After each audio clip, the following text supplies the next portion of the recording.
Hello everyone, welcome back to our YouTube channel RNCC Nursing Online Coaching and Online Test Series।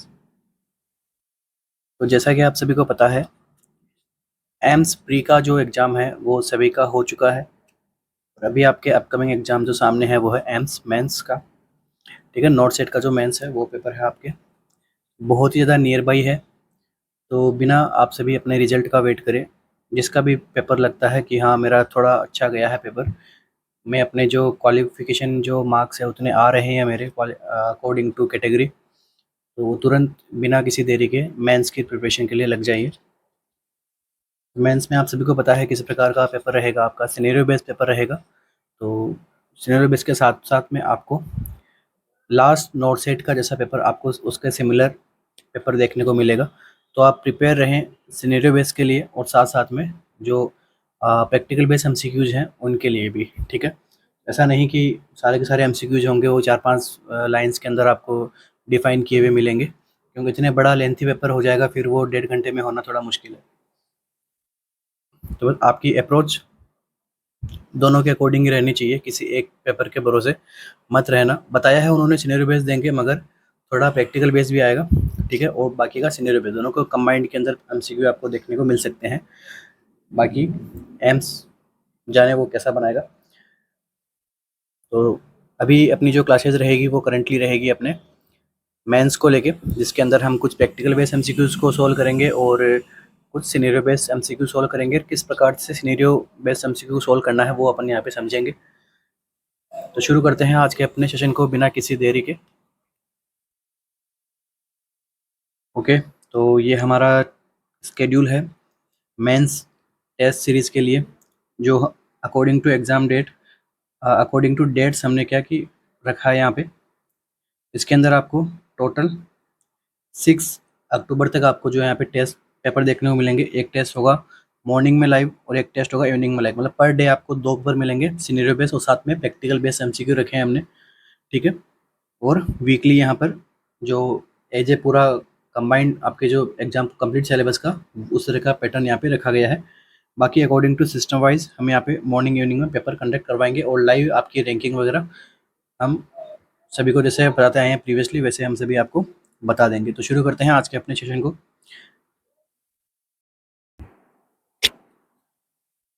First MCQ है अपना, identify the structure shown in the arrow. ठीक है, यहाँ पर आपको एक landmark दिख रहा होगा इमेज के अंदर। तो यहाँ पर एक स्ट्रक्चर आपको आइडेंटिफाई करने की, कौन सी स्ट्रक्चर है, एस्टीरियन, टेरियन, पिनाइन या फिर ग्लाबेला।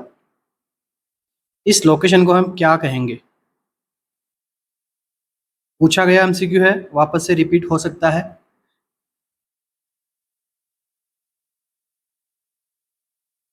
इस स्ट्रक्चर को हम क्या कहेंगे।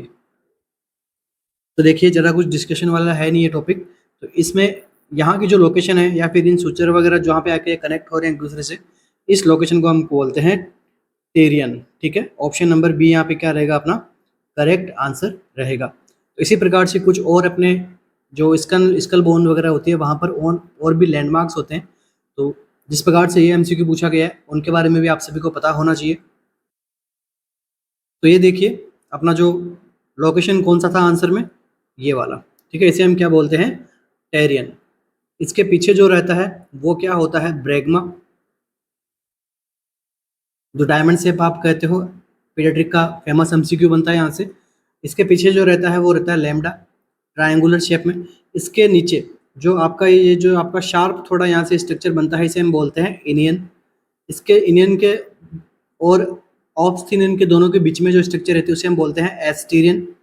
एस्टीरियन के जस्ट आगे और नीचे क्या रहता है, ऑब्स्थियन।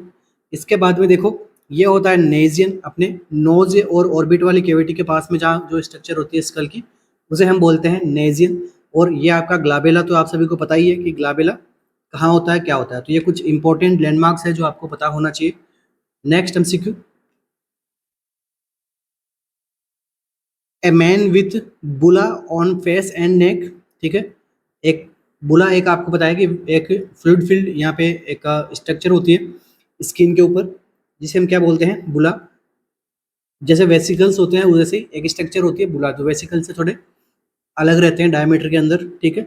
जो कहाँ पर है, फेस और नेक पे है। फ्लैसिड बुला यहाँ पे प्रेजेंट है और स्प्रेडिंग एंड निकोल्स के साइन पॉजिटिव, साथ में वहाँ पे उसके क्या है, निकोल्स के जो साइन है वो उसके क्या है, पॉजिटिव है पेशेंट में। तो ये कौन सी कंडीशन में सीन होता है, कौन सी कंडीशन में प्रॉब्लम दिखाई देती है? बुलस फेम्पिगोइड, फेम्फिगस वल्गरिस, फेम्फिगस वॉयलेसियस, या फिर डर्मेटाइटिस हार्पिटिफोर्मिस, कौन सी कंडीशन में ये कंडीशन आपको दिखाई देती है?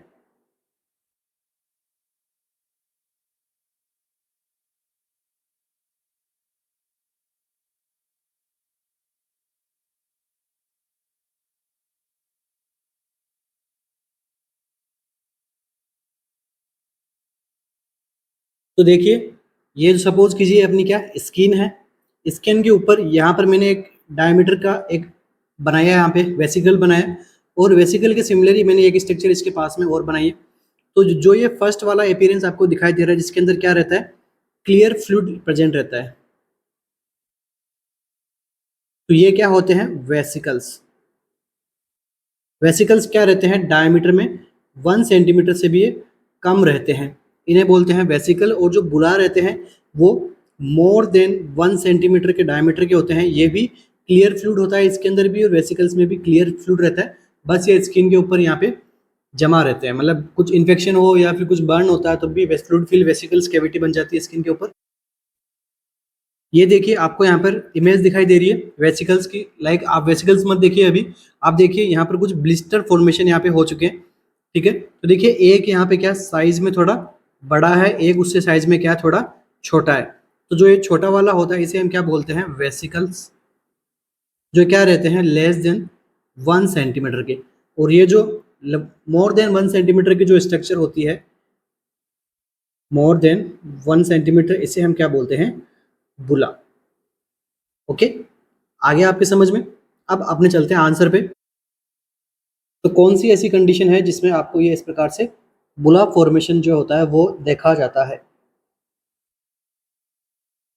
तो अपना यहाँ पे आंसर जो रहेगा वो रहेगा ऑप्शन नंबर बी, इसे हम क्या कहेंगे, फेम्फिगस वल्गरिस, ठीक है। फेम्फिगस के अंदर आपका एक इंपॉर्टेंट साइन आता है जिसे हम क्या बोलते हैं, निकोल्स का साइन।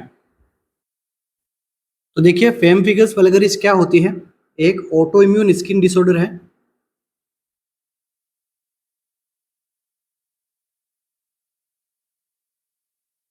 इस कंडीशन के अंदर क्या होता है, separation of skin cells.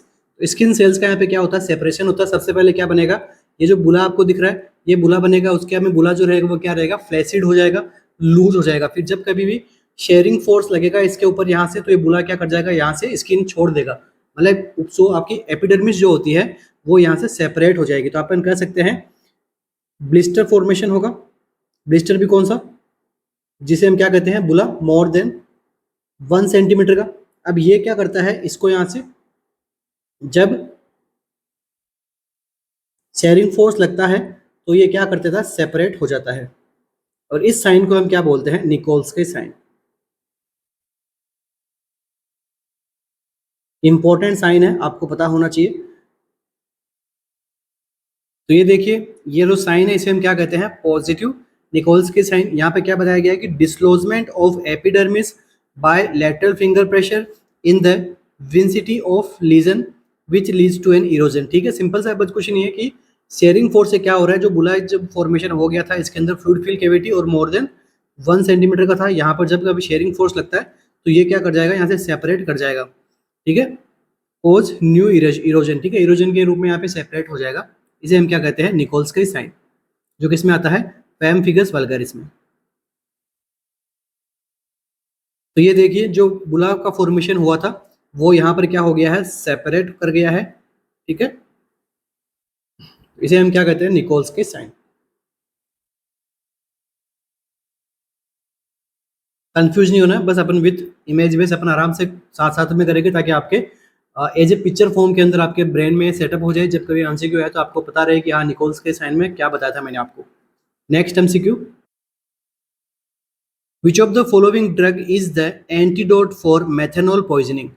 Methanol की जब पॉइजनिंग होती है तो कौन सी ड्रग जो है एंटीडोट का काम करती है? फ्लूमाजेनिल, फोमेपिजोल, प्रालिडोक्सिन या फिर प्रोटामाइन सल्फेट। मैथेनॉल की पॉइजनिंग होगी तो आपको कौन सा एंटीडोट के रूप में ड्रग काम में आएगी?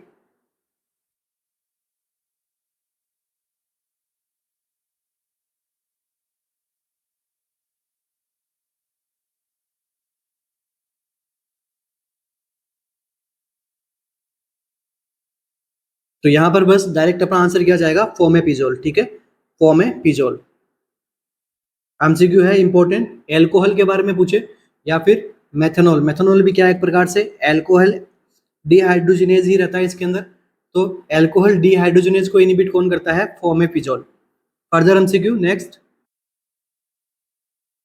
CEA is a cancer CEA is a marker for the follow up which of the following। ठीक है, जो CEA मार्कर है वो किसके लिए कंसीडर करते हैं अपन? ठीक है, क्या पता लगाने के लिए किया जाता है? फियोक्रोमोसाइटोमा, कोलोरेक्टल कार्सिनोमा, कोरियोकार्सिनोमा या फिर प्रोस्टेटिक कैंसर। CEA किसका एक इंपॉर्टेंट मार्कर होता है? फियोक्रोमोसाइटोमा, कोलोरेक्टल कार्सिनोमा, कोरियोकार्सिनोमा या फिर प्रोस्टेटिक कैंसर। देखो ये जो एमसीक्यूज हैं ये आपको डायरेक्ट भी देखने को मिल सकते हैं, इनकी इमेज बेस भी मिल सकती है या फिर सिनेरियो बेस मिलेंगे। सिनेरियो बेस में क्या रहेगा? हिस्ट्री रहेगी पेशेंट की, बताएगा भाई एक पेशेंट है ऐसे ऐसे बीमार हुआ था या फिर ऐसे ऐसे उसका आरटीए हुआ था, ऐसे ऐसे उसके वाइटल साइन है, और लास्ट में आपसे पूछ लिया कि सपोज इसी एमसीक्यू को अपन सिनेरियो बेस बना लेते हैं कि भाई प्रीवियसली, सबसे पहले बात करते हैं इसके आंसर की। तो आंसर क्या रहेगा आपका? Colorectal carcinoma. ठीक है, आंसर क्या रहेगा इसका? Colorectal carcinoma. अब अगर एग्जामिनर ने पूछ लिया कि भाई एक पेशेंट है जिसके क्या हो रहा है, एब्डोमन के अंदर पेन हो रहा है, ठीक है, ये बता देगा। साथ में और जोड़ देगा क्या? ब्लड दिख रहा है स्टूल के अंदर, ब्लड इन स्टूल। और क्या दिखा देगा? Bowel change. ठीक है, बोवेल हैबिट्स में चेंज हो गया, कॉन्स्टिपेशन हो रहा है पेशेंट को। और क्या देख रहा है? एक्सेसिव अमाउंट ऑफ फ्लैटुलेंस यहाँ पे पास आउट हो रही है पेशेंट को, क्या है? एनीमिया है। और क्या बता देगा? एब्डोमिनल डिस्कम्फर्ट है, वेट लॉस हो रहा है। ठीक है, और अब हमें क्या करना है? उसका डायग्नोसिस करना है जो सजेस्ट करे पेशेंट को कोलोरेक्टल कैंसर को। तो कौन सा ऐसा मार्कर है जो कंफर्म करता है कि वो उसको क्या हो सकता है पेशेंट को? Colorectal cancer. इस प्रकार का एमसीक्यू बना के सिनेरियो बना के दे दिया एग्जामिनर ने। एमसीक्यू का आंसर क्या जाएगा आपका? CEA। ओके, तो देखो ये जो ट्यूमर मार्कर होते हैं इंपॉर्टेंट है। ठीक है, ऑन्कोलॉजी के भी कुछ एक दो एमसीक्यूज आपको देखने को मिल सकते हैं, इमेज देखने को मिल जाए या फिर डायरेक्ट इस प्रकार से एमसीक्यू। देखो सिनेरियो बेस्ड तो देखो एग्जामिनर कुछ भी बना के दे सकता है। ठीक है, बस आपको क्या करना है? उसकी प्रैक्टिस करनी है खुद से। तो आप क्या करो? टेस्ट सीरीज ज्वाइन करो, तो उसके अंदर आपको सिनेरियो बेस्ड एमसीक्यू भी मिलेंगे। यहाँ पर मैं आपको किस प्रकार से एमसीक्यू सोल्व करने हैं वो मैं बता रहा हूँ। ठीक है, पॉइंट कहाँ से बनता है, एमसीक्यू कहाँ से बनता है, वो आपको थोड़ा जज करना है किस प्रकार से आप एमसीक्यू को सोल्व करते हो। ठीक है, किस अप्रोच से आप एमसीक्यू पढ़ पाते हो, बस वही खेल है सारा। बाकी जिसकी थियोरी और प्रैक्टिकल अच्छा होगा वो इसका मेंस हो जाएगा आराम से। Next MCQ. A patient presented with spontaneous abortion at 7 week of gestation। Spontaneous abortion हो रहा है पेशेंट का 7 week of gestation पे। Which of the following is the least likely chromosomal abnormality that can lead to this condition। देखो MCQ में same, तो इसके अंदर 2-3 लाइनें और ऐड की जा सकती थी एग्जामिनर के द्वारा। ठीक है, बस यही सिनेरियो बेस्ड एमसीक्यू का खेल है सारा। ठीक है, तो देखो यहाँ पे बता रहा है क्या कि पेशेंट को क्या हो रहा है? स्पॉन्टेनियस अबॉर्शन हो रहा है। जिस प्रकार से मैं एमसीक्यू को पढ़ता हूँ आपको उसी प्रकार से पढ़ना है, या फिर अगर आप अच्छे से समझ पा रहे हो आपकी खुद की एबिलिटी से तो बहुत अच्छी बात है, नहीं तो मैं जैसे सोल्व कर रहा हूँ वैसे ही आपको अप्लाई करना है एग्जाम में। तो देखो स्पॉन्टेनियस अबॉर्शन है, फर्स्ट आपको ध्यान रखना है इस बात का। 7 वीक ऑफ गेस्टेशन है। ठीक है, भूल रहे हो तो भी कोई बात नहीं, बस इतना ध्यान रखना कि फर्स्ट टाइमेस्टर में हो रहा है। 7 वीक अगर कंफ्यूज हो रहे हो तो इसका ध्यान रखो फर्स्ट टाइमेस्टर में हो रहा है। विच of the following is least likely, ऐसे वर्ड्स पे आपको स्पेशली ध्यान देना है, ये यहाँ पे एमसीक्यू पूरा गलत करवा देंगे। ठीक है, ऐसे एमसीक्यूज पे अपने को थोड़ा केयरफुली रह के पढ़ना है। लाइकली क्रोमोसोमल एब्नॉर्मलिटी की कौन सी ऐसी सबसे कम लाइकली क्रोमोसोमल एब्नॉर्मलिटी है जो इस कंडीशन को कॉज करती है? ट्रायसोमी 16, ट्रायसोमी 1, ट्रायसोमी 21 या फिर ट्रायसोमी 12, ट्रायसोमी 21, 22। क्या रहेगा यहाँ पे आंसर?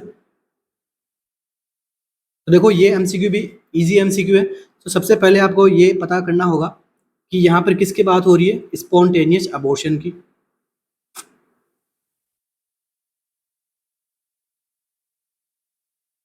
वो भी कब हो रहा है, 7th वीक पे। 7 वीक को अपन कर सकते हैं क्या, फर्स्ट ट्राइमेस्टर।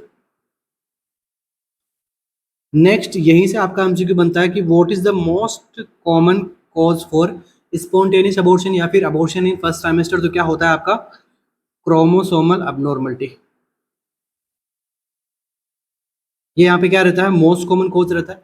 अब देखो क्रोमोसोमल अबनॉर्मलिटी में भी कौन कौन से क्रोमोसोमल अबनॉर्मलिटी यहाँ पे सबसे मोस्ट कॉमन होती है।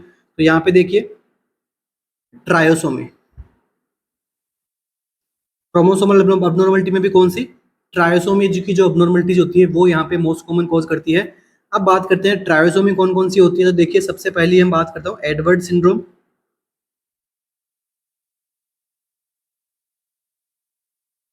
सेकंड बात करता हूं मैं तो पटाउ सिंड्रोम, थर्ड वन बात करूं तो डाउन सिंड्रोम।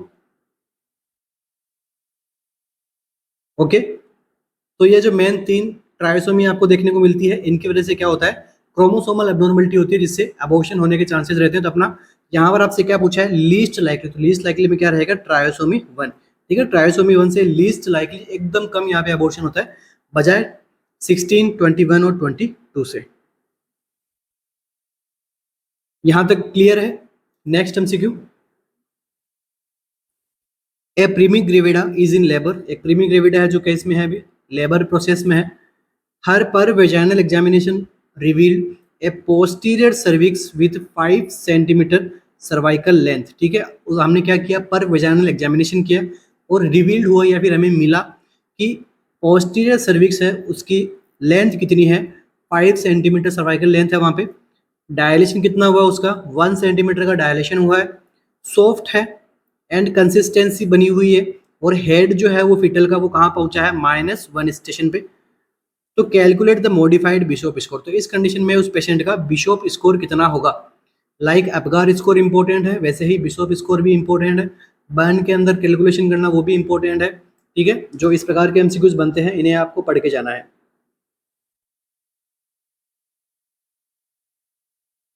क्या रहेगा अपना answer,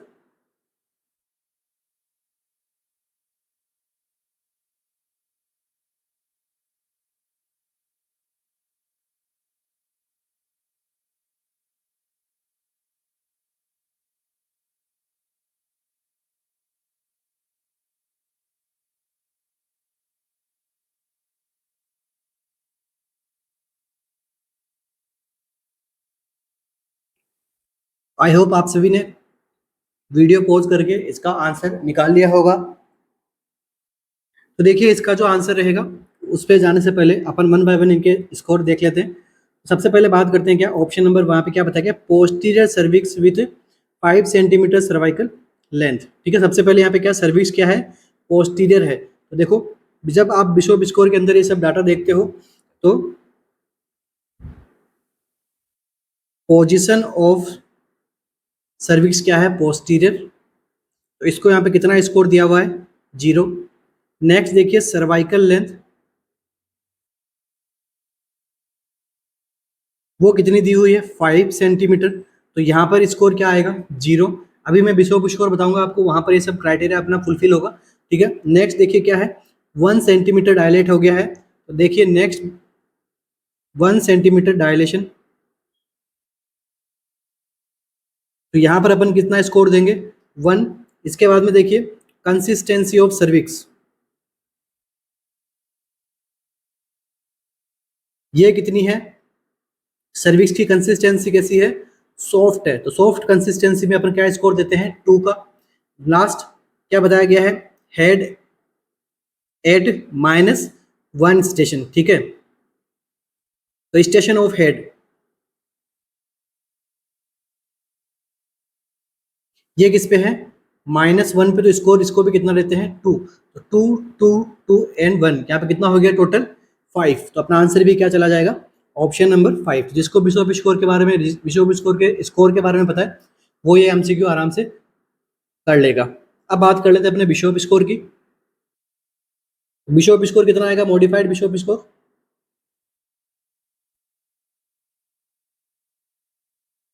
zero plus zero plus one plus two, total कितना हो गया, 5। नेक्स्ट देखिए टोटल स्कोर कितना होता है, ये होता है 13।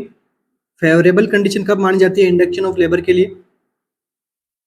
फेवरेबल कंडीशन होती है 0 से लेकर 13 के बीच का, सॉरी 6 से लेकर 13 के बीच का। और अनफेवरेबल, अनफेवरेबल कब कब कहते हैं, 0 से 5 तक। तो अभी जो ये प्रेगनेंसी, अभी जो लेबर की प्रोसेस है ये भी अनफेवरेबल है, ठीक है। इसको अभी और वेट करना पड़ेगा ताकि ये फेवरेबल हो जाए।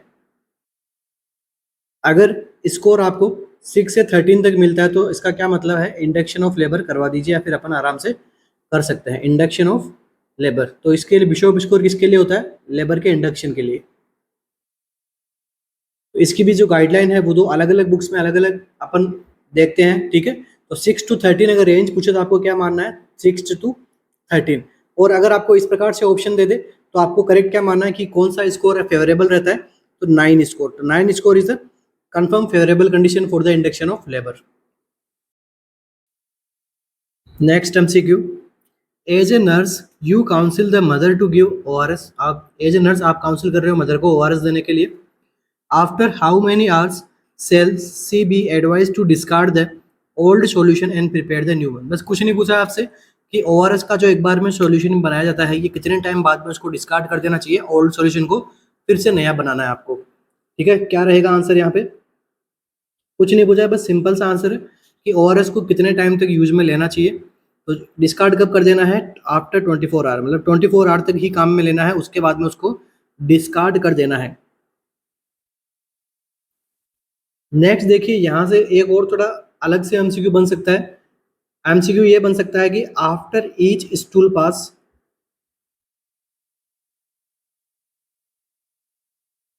कितना ORS जो है वो पेशेंट को या बच्चे को या एडल्ट को या जो भी ले रहा है उसको रिकमेंड होता है, ठीक है, आफ्टर ईच स्टूल, ठीक है। सपोज उसने 5 बार स्टूल पास किया तो आफ्टर हर एक स्टूल के बाद उसको कितना ORS पिलाना पड़ेगा। तो देखिए यहाँ पर बात कर लेते हैं चिल्ड्रन की। लेस देन 2 ईयर वाले बच्चों में कितना देना है, 52 लेके 100 ml तक।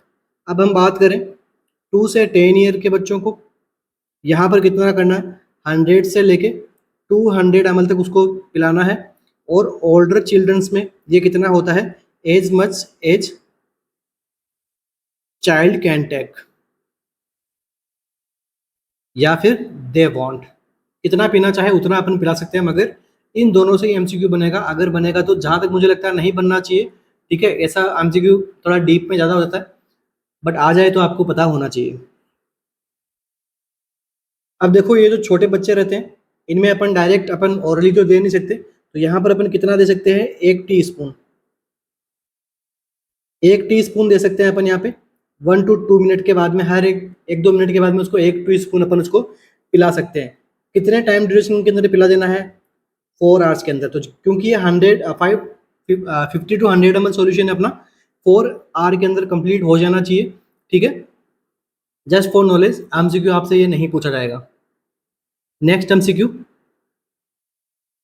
ये वाला पूछ सकते हैं, बट जो मैंने अभी ये बताया ये वाला आपसे नहीं पूछा जाएगा। ऐसे मत रहना कि तो फिर बताया क्यों जब नहीं पूछा जाएगा, तो ठीक है। नेक्स्ट MCQ, चलिए आप सभी के लिए एक सिनेरियो बेस्ड MCQ। देखो इसी प्रकार से आएगा, सिनेरियो बेस्ड का मतलब यही होता है। और हम जो सोल्व कर रहे हैं वो थोड़ा टॉपिक सोल्व कर रहे हैं, इंपॉर्टेंट टॉपिक में से कौन कौन से MCQ बने हुए हैं और उनसे किस प्रकार से सिनेरियो बेस्ड MCQ बनेगा, ठीक है। अपन जो है वो प्रैक्टिकल की भी प्रिपरेशन कर रहे हैं, सिनेरियो की भी प्रिपरेशन कर रहे हैं और डायरेक्ट MCQ भी प्रिपरेशन कर रहे हैं अपन। और वो MCQ सारे वो के वही है जो पूछे गए हैं पहले, ओके। तो ऐसा मत सोचना कि सर सिनेरियो बेस्ड MCQ हम सोल्व करवा रहे हैं, तो उनका भी विजिट उतना ही इंपॉर्टेंट है जितना ये है, ठीक है। यहाँ पर आपको ये जो स्टोरी बना के बता दी है वहाँ पर डायरेक्ट MCQ सोल्व हो रहा है अपना, है दोनों ही इंपॉर्टेंट। मैं आपको बताऊंगा जब नोट सेट हो जाएगा अपना, तो फिर जब आंसर की आएगी तो मैं बताऊंगा कि भाई कितने MCQ अपने यहाँ से पुट ऑन हो गए हैं। जिस प्रकार से प्री में डायरेक्ट अपने यूट्यूब क्लासेस से आए थे MCQ, अपने रैंसन स्कोर पूछा गया था, फास्ट के बारे में पूछा गया था, और आपका चारकोट ट्रायंगल के बारे में पूछा गया था, केलो ट्रायंगल के बारे में पूछा गया था, चारकोट ट्रायड के बारे में पूछा गया था, ठीक है। ईसीजी के बारे में अपना एक दो क्वेश्चन अपने पुट ऑन हुए थे प्रीवियस क्लासेस से, अभी अभी की नहीं थी वो क्लासेस, बस थोड़ी पुरानी थी, उनसे अपना ईसीजी से रिलेटेड एमसीक्यू आया था। बट कोई ना, अपन बात करते हैं अभी मेंस को लेके। तो देखो क्या पूछा गया है, a client is in active labour, active labour के अंदर क्लाइंट है, and has been admitted to the labour and delivery unit. इसको क्या किया गया है, लेबर और डिलीवरी यूनिट में एडमिट किया गया है।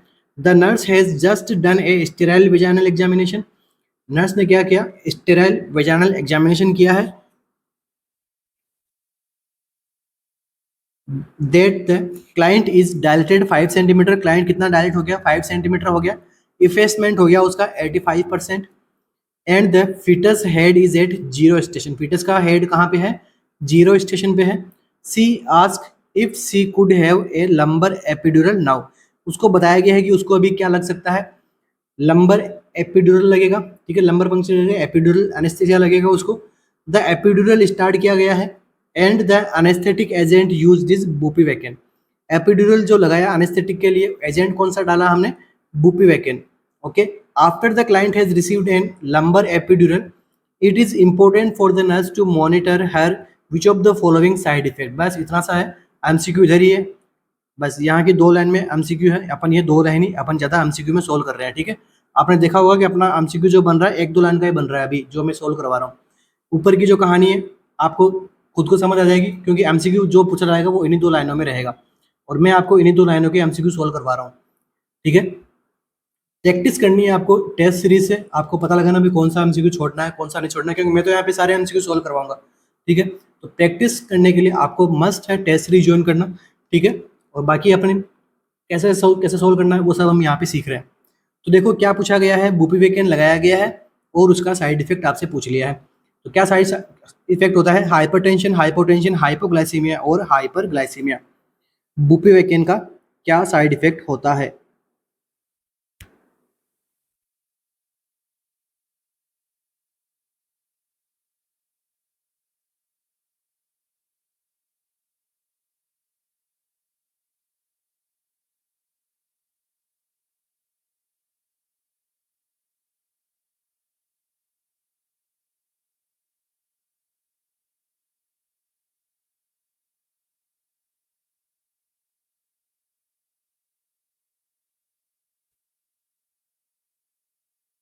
तो देखिए यहाँ पर अपना जो आंसर रहेगा वो रहेगा ऑप्शन नंबर बी, ठीक है। क्या होता है, हाइपोटेंशन, ठीक है। जब कभी स्पाइनल एनेस्थीसिया लगाते हैं जिसमें अपन साल्ट क्या काम में लेते हैं, ड्रग क्या काम में लेते हैं, बुपिवेकेन, तो इसका साइड इफेक्ट क्या होता है, हाइपोटेंशन, ठीक है। इसीलिए आफ्टर द एनेस्थीसिया पेशेंट को थोड़ा हम क्या टेंडर पोजिशन में लाने का रखते हैं, ठीक है। हेड थोड़ा स्लाइटली डाउन रखते हैं ताकि जो हाइपोटेंशन है उसकी रिस्क को कम किया जा सके, ओके। तो जो बुपिवेकेन जो होता है ये क्या होता है, लोकल एनेस्थेटिक, ब्लॉक किसको करता है,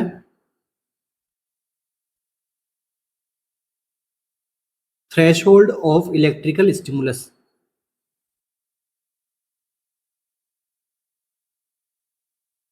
इससे क्या होता है, वेजोडाइलेशन, तो वेजोडाइलेशन होने की वजह से क्या कोज करता है, डिक्रीज ब्लड प्रेशर। सो अपना ऑप्शन नंबर बी क्या रहेगा, करेक्ट रहेगा। अब देखिए आप सभी के सामने एक इमेज दिखाई दे रही है, जिसके अंदर देखिए यहाँ से एक नीडल इंसर्शन होती हुई भी आपको दिखाई दे रही होगी, ठीक है। कटिंग टाइप नीडल होती है ये, तो ये क्या कर रही है, ये अपना कौन सा स्पेस है, एपिड्यूरल स्पेस, ठीक है। एपिड्यूरल स्पेस के अंदर आके ये क्या कर रहा है, लंबर पंक्चर कर रहा है।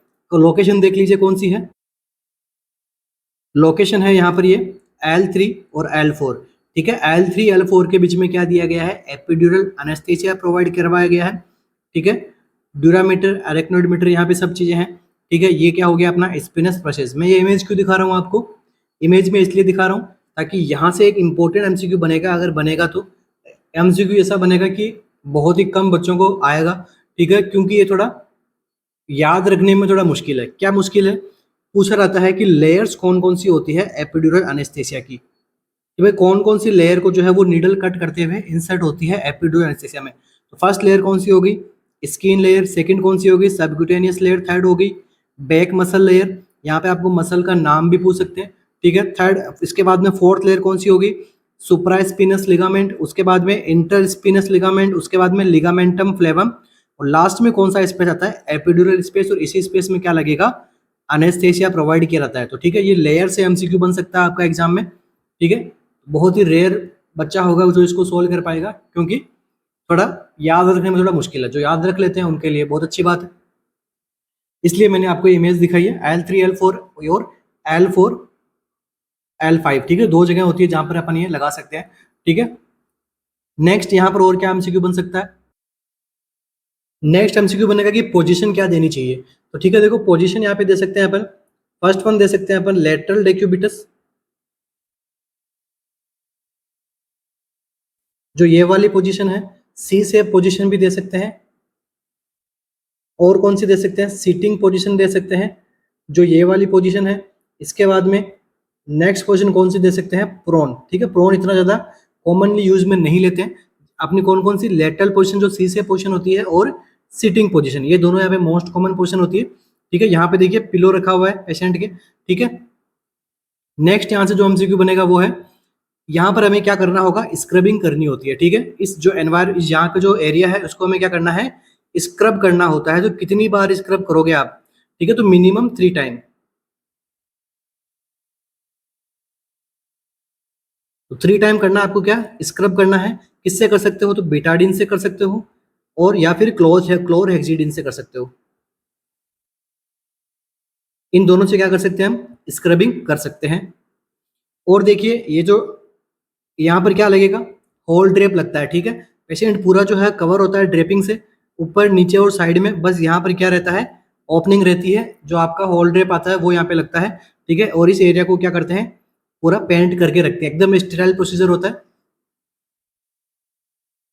नेक्स्ट जो एमसीक्यू आता है वो आता है अपनी डोज से, ठीक है। जो भी डोज प्रिपेयर की हुई रहती है, सपोज आपने, जो अनेस्थेटिस्ट था उसने क्या किया, बुपिवेकिन को प्रिपेयर किया, तो इसका क्या, किस तरह से डोज देनी है, तो देख लीजिए 0.2 ml पर सेकेंड से, ठीक है। इससे ज़्यादा अगर दोगे तो प्रॉब्लम होगी, पेशेंट को ज़्यादा हाइपोटेंशन होने के चांसेस रहते हैं।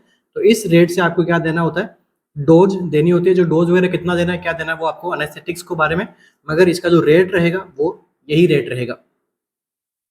और जब सीएसएफ आने लग जाए फिर उसके बाद में ये डोज दी जाती है, ठीक है। जब तक सीएसएफ नहीं आती तब तक अपन नीडल को क्या करते हैं, यहाँ तक इसके अंदर से इंसर्ट करते जाते हैं अंदर तक, एपिड जो ड्यूरामीटर वगैरह वो रहता है ना, उसका एपिड्यूरल वाला पार्ट वहां तक। नेक्स्ट देखिए बात करते हैं हम, यहाँ पे जो नीडल काम आती है उसको हम क्या कहते हैं, स्पाइनल नीडल, ठीक है, जिसके 3 पार्ट होते हैं। ये इतना इंपॉर्टेंट नहीं है, बस ये साइज आपके लिए इंपॉर्टेंट, एमसीक्यू बनता है यहाँ पे, साइज यहाँ पर इंपॉर्टेंट होती है, ठीक है। 22 गोज से शुरू होता है, 27 गोज तक रहता है। इसका डायमीटर जो रहता है, कितना इंच का रहता है, ये 3.5 से 4 इंच तक ये स्पाइनल नीडल आपको देखने को मिलती है, ठीक है। देखिए यहाँ पे क्या रहती है, स्पाइनल नीडल, इसके अंदर क्या रहता है, स्टाइलेट रहती है, ठीक है। स्टाइलेट को फिर बाहर निकाल के देखते हैं अपन कि भाई यहाँ पे सीएसएफ वगैरह आता है, तो स्टाइलेट को हम बाहर खींच लेते हैं, फिर जो ड्रग को जो है अपन यहाँ पे इंजेक्ट कर देते हैं।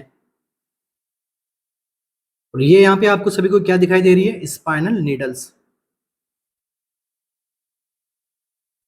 अलग अलग डायमीटर की और अलग अलग लेंथ की।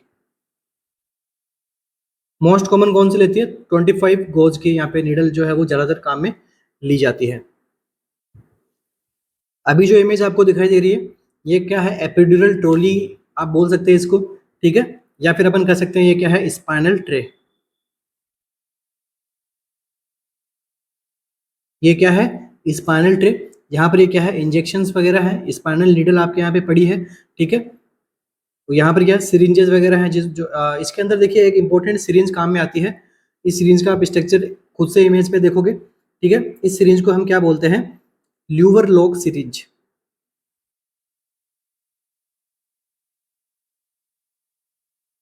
इसके अंदर हम देखते हैं कि भाई कौन सी कैविटी के अंदर अभी अपनी स्पाइनल नीडल है, उससे पता लगता है, ठीक है। थोड़ा इसके अंदर क्या एयर भर के अपन उसको देखते रहते हैं, अगर रेसिस्टेंस मिलता रहता है मतलब अभी वो अपना ड्यूरामीटर के अंदर नहीं पहुंचा, ठीक है। ल्यूवर लॉक सिरिंज यहाँ पे अपन काम में ली जाती है। तो यहाँ पे बिटाडिन वगैरह लिया हुआ है, स्पंज यहाँ पे लिया हुआ है, स्पंज होल्डर यहाँ पे लिया हुआ है स्क्रबिंग करने के लिए। 3 टाइम्स मिनिमम यहाँ पे करनी होती है स्पंजिंग। स्पाइनल एनेस्थीसिया देने से पहले यहाँ पे क्या करते हैं अपन, उसको एनेस्थेटाइज करते हैं, लोकल इन्फिल्ट्रेशन करते हैं, कितना करते हैं 2% जाइलोकाइन से।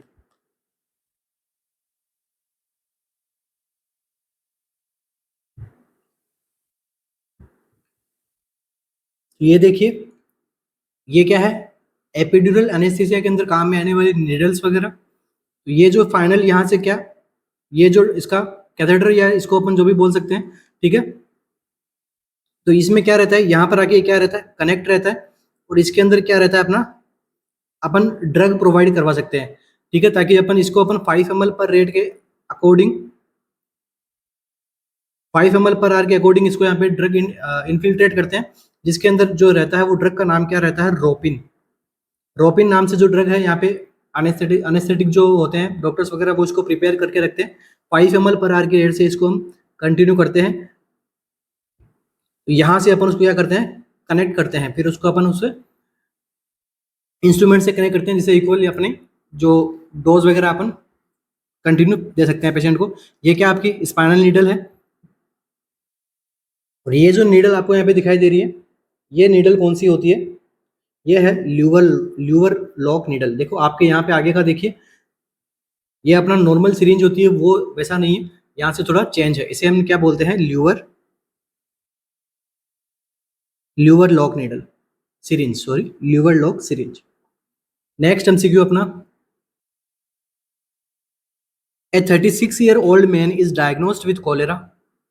Which of the following drug would you prescribe to his family members to prevent the spread of the disease? तो देखो यहाँ पे क्या पूछा गया आपसे, एक 36-year-old मैन है जिसको क्या हुआ है, कॉलेरा हुआ है। हम क्या कर रहे हैं, उसकी फैमिली मेंबर्स को ड्रग दे रहे हैं। वो क्या पूछा गया आपसे, which of the following drug would you prescribe to his family member. हम क्या कर रहे हैं, अभी फैमिली मेंबर को ऐसी कौन सी ड्रग देंगे जो कोलेरा के स्प्रेड होने से उसको क्या करेंगे, प्रिवेंट करेंगे। मतलब प्रोफाइलैक्सिकली अपन कौन सी डोज दे रहे हैं फैमिली मेंबर को, पेशेंट को नहीं दे रहे हैं, फैमिली मेंबर को दे रहे हैं। ओके, कौन सी डोज होती है, टेट्रासाइक्लिन, एजिथ्रोमाइसिन, सिप्रोफ्लोक्सासिन या फिर कोट्रिमोक्साजोल।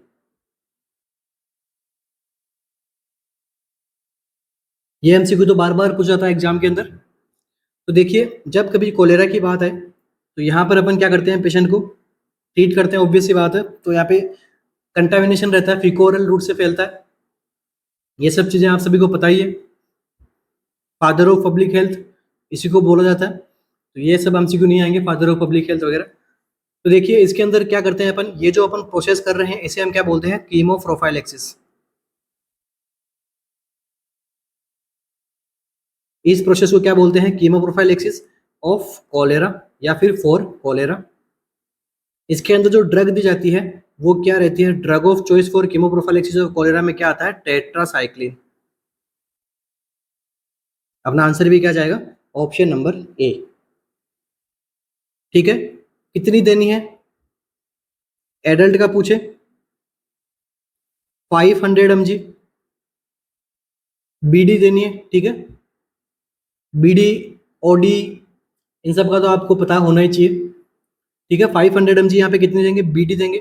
चिल्ड्रंस की बात हो तो कितनी देंगे, 125 mg। और चिल्ड्रन की एज ग्रुप अगर बात करें 4 से लेकर 13 ईयर की एज पे, और लेस देन 4 ईयर की एज हो तो कितना देंगे, 50 mg। ये क्या रहती है, डोज रहती है। आप तो बस एडल्ट का ध्यान रखो, पूछेंगे तो एडल्ट का ही पूछेंगे। टेट्रासाइक्लिन देते हैं, इसी के सिमिलर एक डोज और होती है जिसको भी अपन प्रोवाइड करते हैं, वो कौन सी होती है, डॉक्सीसाइक्लिन।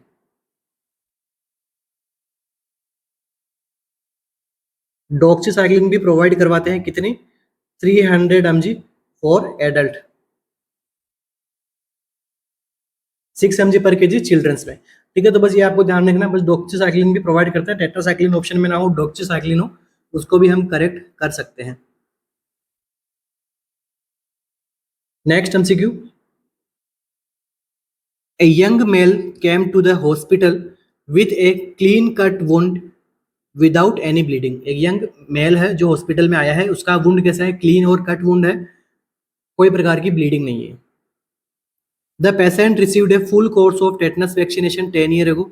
अब इस पेशेंट ने क्या किया है कि उसने टेटनस टॉक्सोइड का टेटनस वैक्सीन का यहाँ पे फुल कोर्स लिया है। What is the best management for this patient. अब इस पेशेंट के पास में, आपका ऐसे पेशेंट आ गया आपके पास में, आप क्या करोगे, किस प्रकार से इसको बेस्ट मैनेज करोगे। Human tetanus immunoglobulin and full course of vaccine. भाई इम्यूनोग्लोबुलिन लगाओगे और फुल कोर्स ऑफ वैक्सीन दोगे। ह्यूमन टिटनेस इम्यूनोग्लोबुलिन ओनली दोगे, single dose of tetanus toxoid या फिर full course of tetanus toxoid, क्या रहेगा आंसर।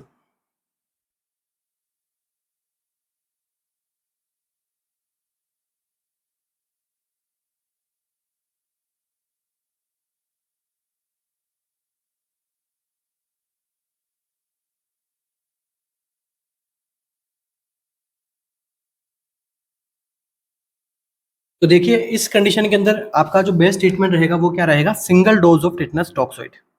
ठीक है, यहाँ पर इम्यूनोग्लोबुलिन लगाने की नीड नहीं है। ओके, सीधा साधा आंसर है, बस सिंगल डोज लगाएंगे अपन टिटनेस टॉक्सोइड की। नेक्स्ट एमसीक्यू,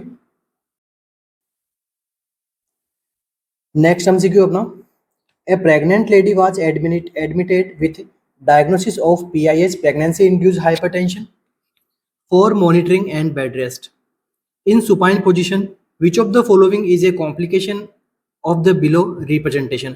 ये जो आपको रिप्रेजेंटेशन दिखाई दी गई है, ये कौन सी पोजीशन है, सुपाइन पोजीशन है। फीमेल जो है सुपाइन पोजीशन के अंदर लेटी हुई है, और यहाँ पर आप देखिए, देखोगे तो ये जो यहाँ पर एक वेसल है वो यहाँ पे क्या कर रही है, कंप्रेस हो रही है यहाँ से। ओके, पीछे रीढ़ की हड्डी, आगे बेबी, एमनियोटिक फ्लूइड, और जो वेसल है वो कंप्रेस हो रही है। ठीक है, प्रेगनेंसी इंड्यूस हाइपरटेंशन की कंडीशन यहाँ पे बताई गई है, इससे आपको कंफ्यूज नहीं होना है। ठीक है, अभी प्री के अंदर एक एमसीक्यू आया था, कौन सी शिफ्ट में आया था मुझे नहीं पता, मगर उसका आंसर एक में गया हुआ था कि 30 ईयर फीमेल है, क्लिनिक में आई है, नर्स क्या मॉनिटर करेगी, तो उसके अंदर क्या देखेगी, वो PIS देखेगी, प्रेगनेंसी इंड्यूस हाइपरटेंशन को। तो देखिए ऑप्शन क्या है, चलो वो हो गया, जब जिस किसी का प्री क्लियर हो गया वो आगे बढ़ चुके हैं उन टॉपिक में से। तो देखो क्या है, एब्डोमिनल अरोटा सिंड्रोम होगा यहाँ पे, सुपाइन वेना केवा सिंड्रोम होगा, असेंडिंग अओर्टा सिंड्रोम होगा, या फिर सुपीरियर वेना कावा सिंड्रोम होगा, क्या रहेगा अपना यहाँ पे आंसर। आई थिंक ये एमसीक्यू सबका करेक्ट होगा, यहाँ पे बहुत बार पूछा गया है।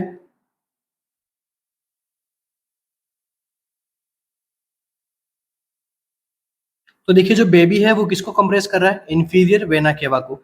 ठीक है, तो आपका आंसर क्या रहेगा, सुपाइन वेना कावा सिंड्रोम। ठीक है, सुपाइन पोजीशन के अंदर वेना कावा पे क्या लग रहा है, प्रेशर लग रहा है, तो इस सिंड्रोम को हम क्या बोलते हैं, supine vena cava syndrome. Treat करने के लिए क्या देंगे पोजीशन, लेफ्ट लेटरल पोजीशन देंगे, पेशेंट को प्रोवाइड करेंगे। इससे क्या होगा, अगर ये पेशेंट ऐसी रही तो इसको क्या होगा, डिजीनेस होगा, और क्या होगा, हाइपोटेंशन।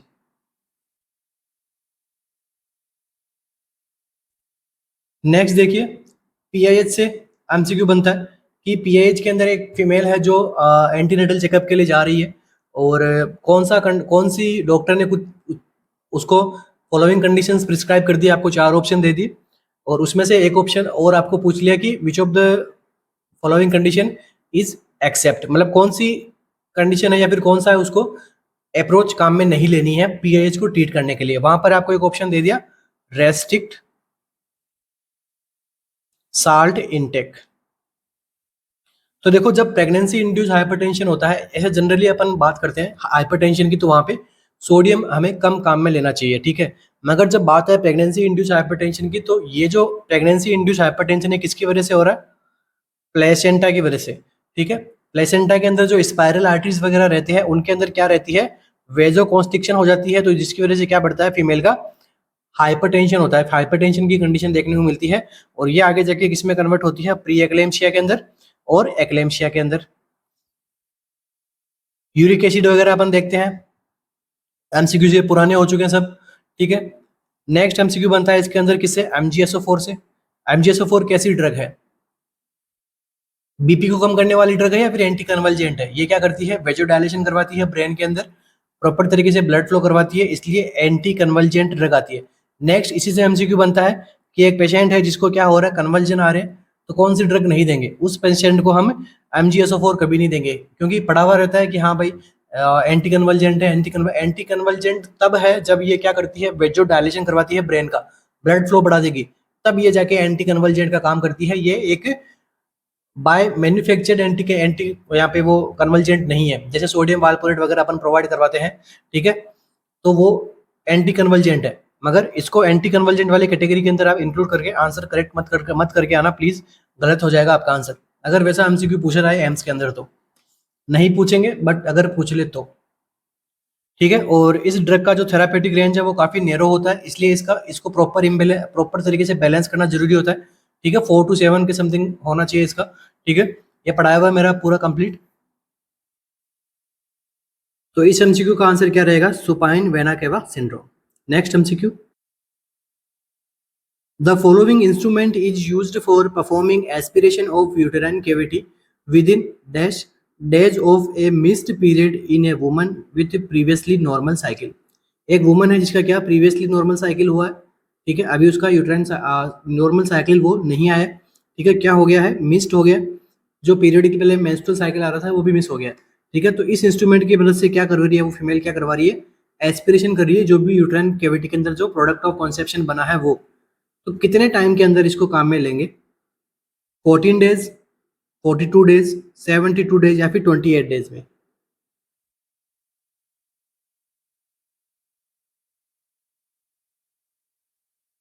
क्या रहेगा आंसर, जो ये आपको इमेज दिखाई दे रही है, तो ये कितने दिनों में काम में ली जा सकती है, आंसर क्या जाएगा 14 डेज में। ठीक है, 14 डेज के अंदर तक ये क्या करता है, काम करता है। ठीक है, आंसर क्या जाएगा 14 डेज। सिरिंज कितनी होती है, 50 ml, 50 to 60 ml की सिरिंज आती है। ठीक है, 60 ml की यहाँ पे सिरिंज आती है। मैंने पहले भी इस इमेज को दिखा कि आपका एमसीक्यू सोल्व करवाया हुआ है। ठीक है, कार्बन कैनोला वगैरह सब मैंने आपको बताया हुआ है। इस सिरिंज के आगे क्या लगता है, वो कैनोला लग जाता है, अलग अलग डायमीटर का कैनोला आता है। ठीक है, और इस सिरिंज से उसको क्या करते हैं, प्रोडक्ट ऑफ कॉन्सेप्शन को एस्पिरेट करके बाहर निकालते रहते। तो क्या टाइम पीरियड रहता है, बेस्ट टाइम पीरियड क्या रहेगा, तो 14 डेज तक। Next MCQ, A 25-year-old lady is undergoing the following procedure for an unplanned conception. Unplanned conception हो गया और अभी प्रोसीजर करवा रही है। Maximum pressure generated during the procedure, इस प्रोसीजर के अंदर मैक्सिमम प्रेशर कितना जनरेट कर सकते हैं, 100 to 200, 400 to 600, 200 to 400 या फिर 600 to 800।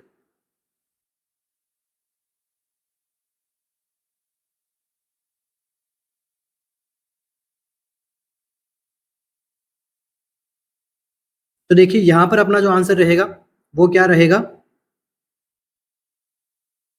ऑप्शन नंबर सी आपका 400 to 600 mm ऑफ Hg।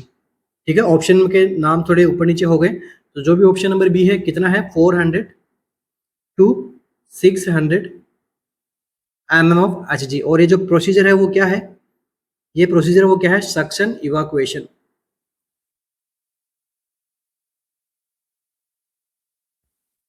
आ गया समझ में। Next MCQ, during the following procedure optimum interval between uterine incision and delivery should be less than second.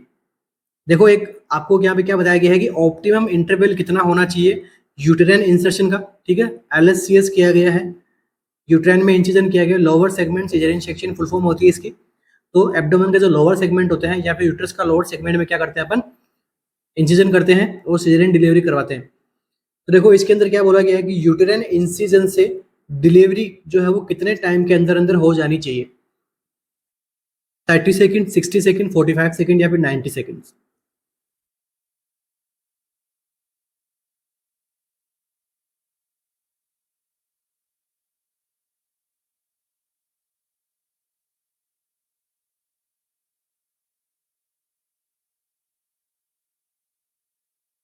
तो इसका जो ऑप्टिमम टाइम ड्यूरेशन रहता है वो कितना रहता है, 90 सेकंड्स। ठीक है, जो यूट्रस का जो इंसिजन लग के 90 सेकंड के अंदर जो इस फिंगर से क्या कर रहा है, एग्जामिन जो सर्जन है वो क्या कर रहा है, जो गायनेकोलॉजिस्ट है वो क्या कर रहा है, हेड को फ्लेक्शन कर रहा है और हेड यहाँ पे फिंगर से इसको क्या कर रहा है, बाहर निकाल रहा है हेड को। कितने टाइम ड्यूरेशन में हो जाना चाहिए प्रोसीजर, 90 सेकंड में। आंसर क्या जाएगा 90 सेकंड्स, सीधे सीधे आंसर है। Next MCQ, a patient met with road traffic accident had a fracture of shaft of humerus। ठीक है, यहाँ पे ह्यूमरस नहीं आएगा, यहाँ पर आएगा रेडियस। ठीक है, कंफर्म थोड़ा करेक्ट कर लेते हैं, रेडियस है यहाँ पे, ह्यूमरस नहीं दिख रहा है आपको हैंड में। After injury he was unable to dorsiflex the wrist. After injury के बाद में क्या कर रहा है, अपनी रिस्ट को डोर्सीफ्लेक्स नहीं कर पा रहा है। He was advised A splint shown in the figure. ये कौन सा स्प्लिंट है, आइडेंटिफाई द स्प्लिंट। ठीक है, एक एक्सीडेंट हुआ है, किसका हुआ है, रेडियस, शाफ्ट ऑफ रेडियस का यहाँ पे एक्सीडेंट हुआ है। ठीक है, तो यहाँ पर इसको कौन सा स्प्लिंट लगाया गया है, aeroplane splint, cock up splint, Thomas splint या फिर नकल बेंडर स्प्लिंट। क्या होगा अपना आंसर?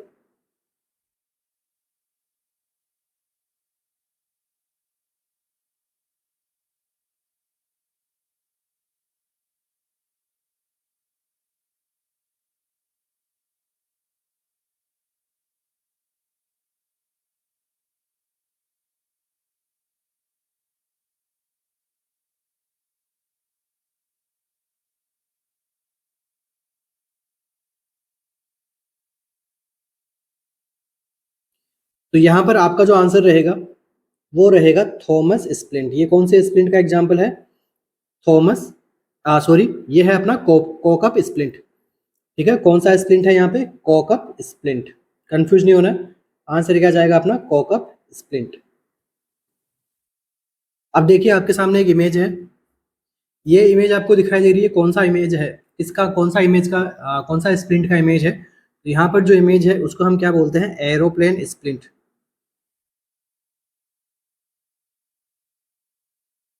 कौन सा स्प्लिंट है, एरोप्लेन स्प्लिंट।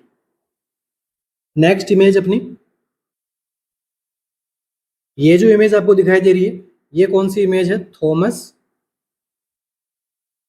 स्प्लिंट। ठीक है, यहाँ पर किसके लिए काम में लेते हैं, शाफ्ट ऑफ ह्यूमरस फ्रैक्चर हो जाए किसी का, उसके लिए काम में ली जाती है थॉमस स्प्लिंट। यहाँ पर इसको रिस्ट वहां पे लगाया जाता है पुली वगैरह से। ठीक है, स्किन ट्रैक्शन का यहाँ पे एग्जाम्पल है थॉमस स्प्लिंट। अभी जो आपको इमेज दिखाई दे रही है ये भी कौन सा है, कॉकअप स्प्लिंट है, बस थोड़ा सा मॉडिफाइड है। तो इसको हमने क्या बोल दिया, डायनेमिक कॉकअप यूनिवर्सल बैक स्प्लिंट।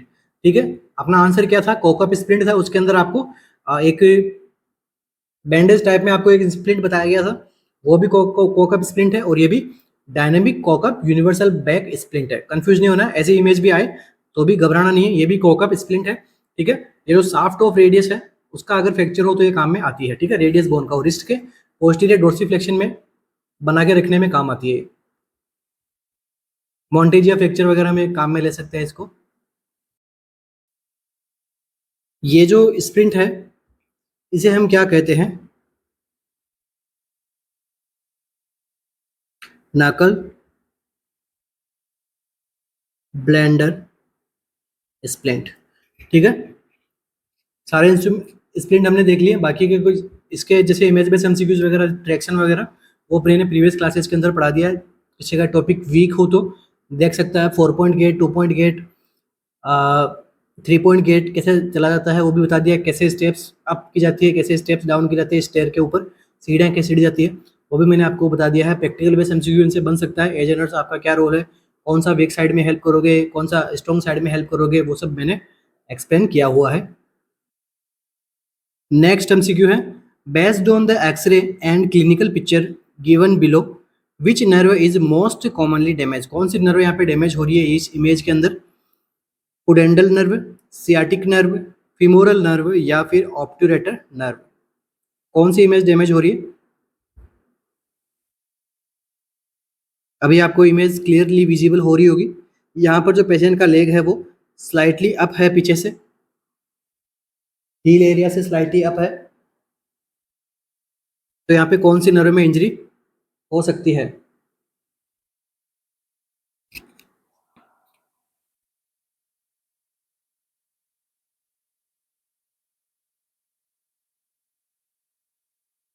तो देखिए ये जो आपका इमेज है ये किसको बता रहा है, सियाटिक नर्व इंजरी को। ठीक है, इस प्रकार की अगर इमेज आपको एग्जाम में दी जाए तो ये किसको डिनोट करता है, सियाटिक नर्व इंजरी को।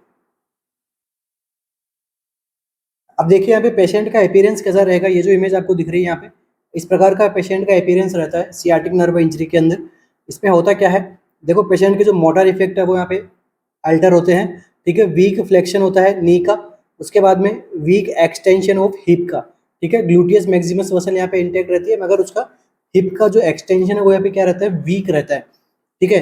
और all the muscle below the knee are paralyse, knee के नीचे की मसल्स क्या रहती है, पैरालाइज रहती है। तो यहाँ पर फुट की जो इमेज है वो किस प्रकार का दिखेगा, प्लांटर फ्लेक्शन पोजीशन या फिर फुट ड्रॉप, ठीक है। इस गेट को हम क्या बोलेंगे, स्टैंपिंग गेट। ये एमसीक्यू बन सकता है आपके एग्जाम के अंदर, what is the meaning of stamping gait, तो ये इसका आंसर रहेगा। किसके अंदर आता है, सियाटिक नर्व इंजरी के अंदर। तो आज के सेशन के लिए इतना ही, मिलते हैं अपने नेक्स्ट सेशन के लिए।